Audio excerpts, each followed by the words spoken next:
이렇게 30주년 기념 학술대회를 맞아서 제가 여러 가지로 부족한데 여러분들에게 기조강연을 맡아가지고 굉장히 마음이 무겁습니다. 강연이라기보다는 발표입니다. 발표니까 그렇게 하시고 또 시간이 굉장히 짧습니다. 짧아서 한 3, 4분 정도 더 쓸지도 모르겠습니다. 가능하면 맞추도록 한번 노력하겠습니다. 제 발표는 1페이지인데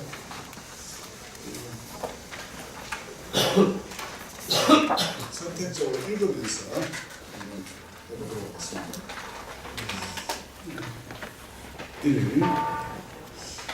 본 발표는 편의 위주의 물질 만능주의가 팽배하면서 그 존립 기반이 위태로운 지경에 이른 한국 사회의 방면가제를 점검하고 해결 방안을 모색하기 위해 집필된 것입니다. 본고에서는 우선 경북 청년서당과 대구사학회의 창립의 사회사적 배경과 그 역할에 대하여 점검하고 현재 한국 사회계가 당면한 위기 상황을 극복하기 위하여 대구사학회 나아가 한국 사회계가 실천해야 할 가장 중요한 과제는 무엇인가에 대하여 논의하고자 합니다.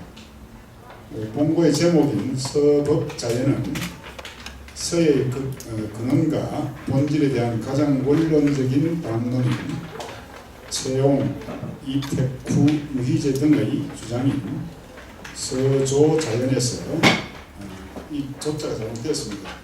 지을 조자가 아니고 시작할 조자인데 서조자연에서 취한 것입니다. 두 번째 단락은 1979년에 경북 청년서당과 그다음 1986년에 대구사학회가 창립되게 된 사회사적 배경에 대해서 간략하게 언급한 것이고, 요지는 경북 청년서당이나 대구사학회가 당시 어떤 사회사적 문제점들을 극복하기 위해서 창립되었고 그 역할을 훌륭하게 수행했고 또 수행해가고 있다는 이야기입니다. 그러면 넘어가서 이쪽에 제일 마지막 부분, 거의 모든 서예인들이 공감하듯이 지금 우리 서예에게는 1970년대나 1980년대와는 다른 차원의 서예의 존립마저 위태로운 난간에 처해 있습니다. 따라서 지금은 이러한 위기 상황을 극복하기 위해 대구서학회 나아가 한국의 전문 서예인들이 수행하여야 할 과제는 무엇인가에 대하여 깊이 고뇌해야 할 때인 것으로 판단됩니다. 본고는 바로 이러한 문제의식에서 집필된 것입니다. 세 번째 단락, 현재 한국 서예계가 봉착한 위기 상황의 근본 원인이 무엇일까 하는 그 문제를 약간 짚어봤습니다. 현재 한국 서예계가 봉착한 위기적 상황은 첫 번째, 서예 향유 계층의 급격한 감소, 두 번째, 전문 서예인들의 예술적 창의력 빈곤 내지 창작 욕구가 의욕 상실로 요약된다, 이렇게 저는 봤습니다. 그 다음 중간쯤 두 번째 단락 끝부분에 서예 향유계층의 급격한 감소라는 것은 되게 우선 그 현대인들이 거부감을 느끼지 않으면서 인품을 수양할 수 있는 교육 내용과 교수법 개발을 위한 서예인들의 그 노력이 시급한 과제인 것으로 저는 파악했고, 두 번째, 전문 서예인들의 예술적 창의력 빈곤 내지 창작 의욕 상실하는 것은 그 원인으로 제일 마지막 단락입니다. 세 번째 단락의 요약하면 현재 우리 서예계가 당면하고 있는 위기 상황은 서예의 예술적 특성에 대한 철저한 성찰 및 현대 예술 장르로서의 정체성 확보를 위한 진지한 고뇌 등은 도외시한 채 서예를 통하여 부와 명예를 획득하려는 일부 서예인들의 본말이 전도된 행태의 결과이기도 하다. 이런 쪽으로 파악했습니다. 그 다음에 네 번째 단락, 이거는 시작할 조자에서 조자연, 법자연, 그 다음에 나아갈 조자, 지을 조자에서 조자연의 함이, 그러니까 그 함축된 뜻이 뭐겠는가 하는 것, 거기에 대해서 한번 살펴봤습니다. 한번 읽으면서 말씀드리도록 하겠습니다. 현재 우리 서예계가 당면하고 있는 위기 상황을 예감한 일부 서예인들은 2000년대에 들어서면서부터 외부적 서예 환경 개선을 위한 대책과 서예계와 서예인들이 각성해야 할 사항 등에 대해서 논의해 왔습니다. 이건 넘어가고 4쪽 두 번째 단락,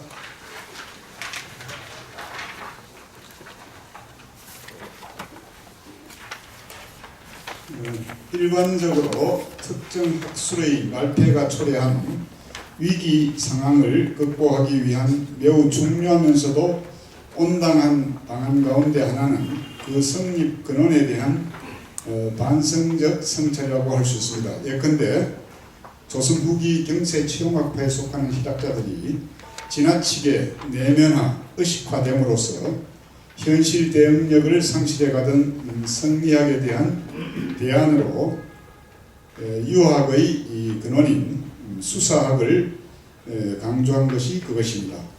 근원과 본질에 대한 탐구와 한기는 합리성과 객관성을 담보할 수 있는 결론에 도달할 가능성이 높기 때문입니다. 서의 근원과 본질에 대한 최초의 담론은 아마도 채옹의 무릇 서는 자연에서 시작되었다. 자연이 정립된 후 음양이 생겼고 음양이 생긴 후 형세가 생겼다. 일 것입니다. 서의 발생 근원이 자연임을 천명한 위의 주장에서 서조자연은 자연의 함의에 대해서는 다양한 해석이 가능합니다. 근대의 미학자 신윤묵은 채옹의 서조자연에 대하여 서는 자연에서 법을 취한 것이니 서의 형세에는 반드시 동정, 강유, 서렴, 허실 등이 포함되어 있어야 한다. 말하자면 서가는 자연의 형질을 모사해야 할 뿐만 아니라 반드시 그 변화까지 이루어져야 한다는 것이다. 라고 하여 자연의 형질과 아울러 그 이면에 내재한 우주 사상의 생동 기제를 표현해내어야 한다는 의미로 해석하였습니다. 이 점은 근대 중국의 미학자 이태코의 서법은 자연에서 법을 취하고 그것의 형세는 자연의 형태를 모방한다. 그뿐만 아니라 자연의 변화 및 내재된 생명을 표현한다라는 주장에서도 확인할 수 있습니다. 서의 근원이 자연이기 때문에 자연에서 법을 취하고 자연의 변화 및 내재된 생명을 서에 구현하여야 한다는 것입니다. 이태쿠의 주장에서 강제할 수 있듯이 서법 자연에서 서가 취하여야 할 법의 대상은 자연의 변화 및 내재된 생명으로 표현된 자연의 생동기제라고 할 수 있습니다. 나아가 유희제는 그의 저술 서계에서 선은 마땅히 자연에 도달하여야 한다. 채홍은 단지 선은 자연에서 비롯되었다라고만 말했는데 이는 하늘이 세워지고 인사가 정해졌다는 것이니 아직 인사로 말미암아 하늘에 돌아가면은 미치지 못한 것이다 라고 하였습니다. 서가 자연에서 시작되었으니 당연히 자연에 나아가 자연을 본받아야 하며 결과적으로 천리에 도달하여야 한다는 논리를 전개하고 있는 것입니다. 유희제의 이 주장은 조자연, 그 다음에 법자연, 그 다음 조자연, 요 끝에 지울 조자 조자연은 지금까지 한두 분이 번역하기로는 창조한다 이렇게 번역했는데 제가 이렇게 보니까 창조한다 해서는 안 되고 도달한다, 복귀한다 이렇게 해석해야 될 것 같습니다. 조자가. 그래서 제가 여기 계시는 철견 선생한테 제가 의견을 한번 말씀드렸더니 자기도 번역하시면서 그렇게 하고 있다고 도달한다, 창조한다고 번역하고 있다고 그렇게 말씀하셨어요. 제가 그랬습니다.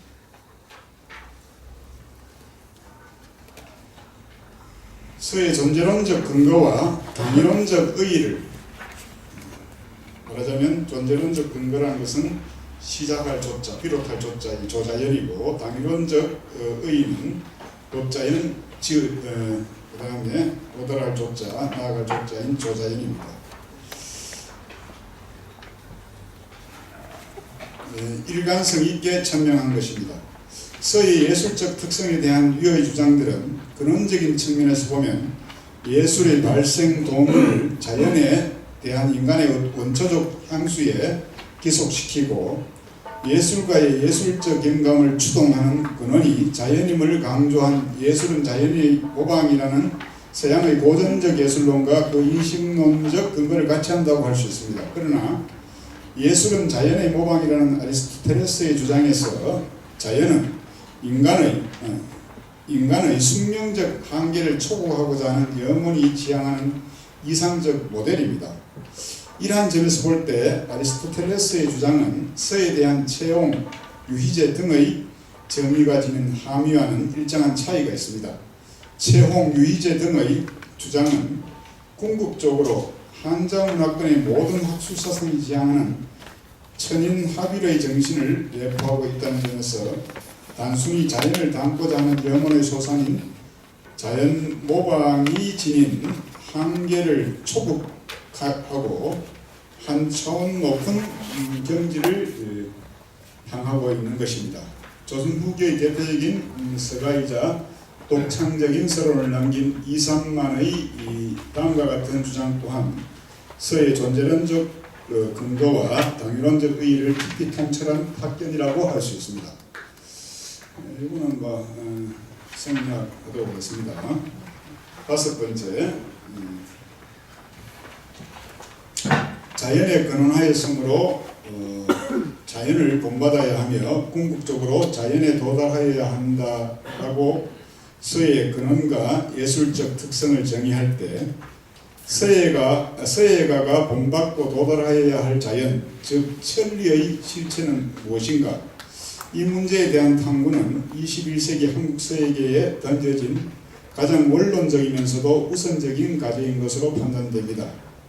필자는 천리의 실체를 인득하고 거기에 도달하기 위한 부단한 수련이야말로 서예의 장르적 특성을 온전히 하고 인류가 향유하고 있는 모든 예술 장르 가운데 서예가 가장 인문적인 고급 예술이라는 전통적 인식의 정당성을 확보할 수 있는 길이라고 생각합니다. 이와 관련하여 중용의 다음 구절을 주목할 만합니다. 성은 하늘의 도이고 성해지려고 하는 것은 사람의 도이다. 유명한 구절이죠. 주희는 이 단락에 대하여 성은 진실무망을 말하는 것이니 천리의 본연이요 성지는 아직 진실무망하지 못해 진실무망하고자 하는 것을 말하는 것이니 인사에 당연합니다라고 주장하였습니다.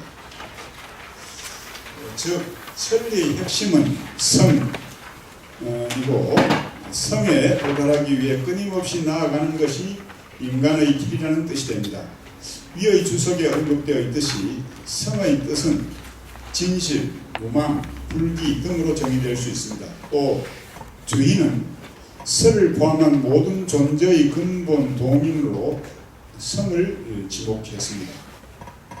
바로 성이 우주 사상의 생동기제의 어떤 핵심이다 이런 이야기죠.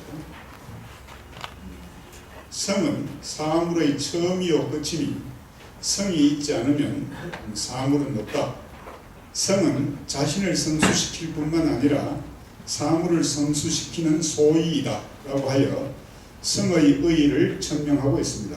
인용한 중용의 언급을 통해 알 수 있듯이 진실을 의미하는 이 성은 천의 경계에서는 만물이 이루어지는 천도의 본전인 성, 즉 거짓과 자기가 없는 진실의 발현으로서의 존재론적 차원의 의의를 지니고 인의 경계에서는 자신을 성수시켜가는 소위로서 당위론적 의의를 지닙니다.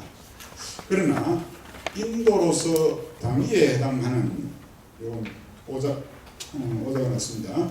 성지의 구국은 천도 존재론적 차원의 성애로 돌아간다. 성애로 돌아갑니다.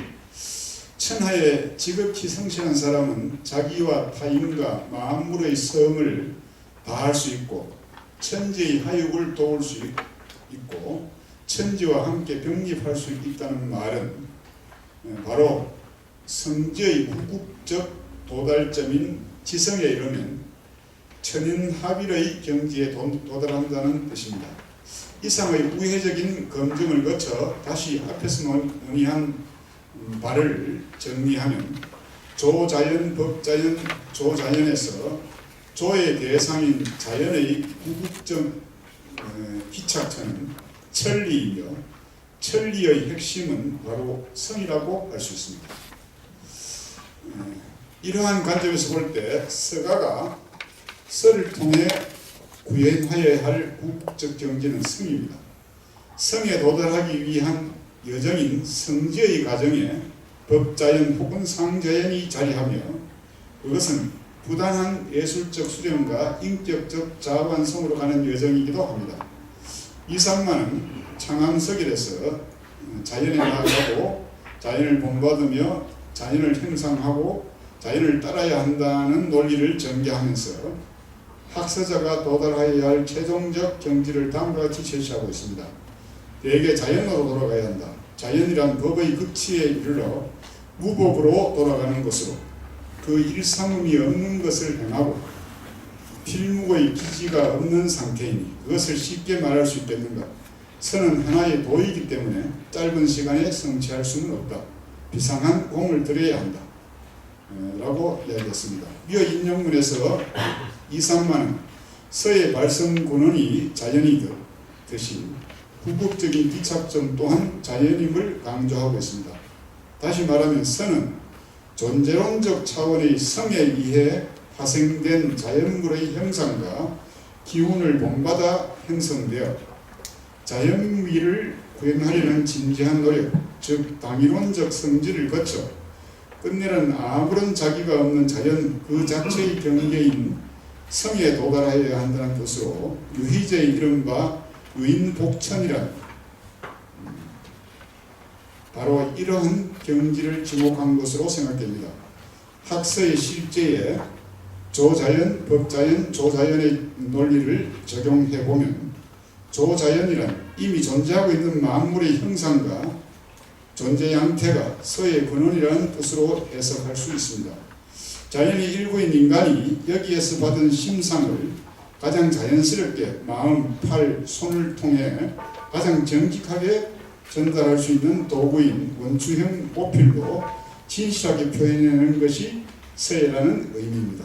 법자연은 이산만의 공중의 바람과 구름, 비와 이슬을 살펴서 자형에 변화를 주고 은택케 하며 지상의 산과 내 풀과 나무를 보고 피력을 굽히고 꺾어 동새를 차기도 하며 움직임이 없게 하기도 한다.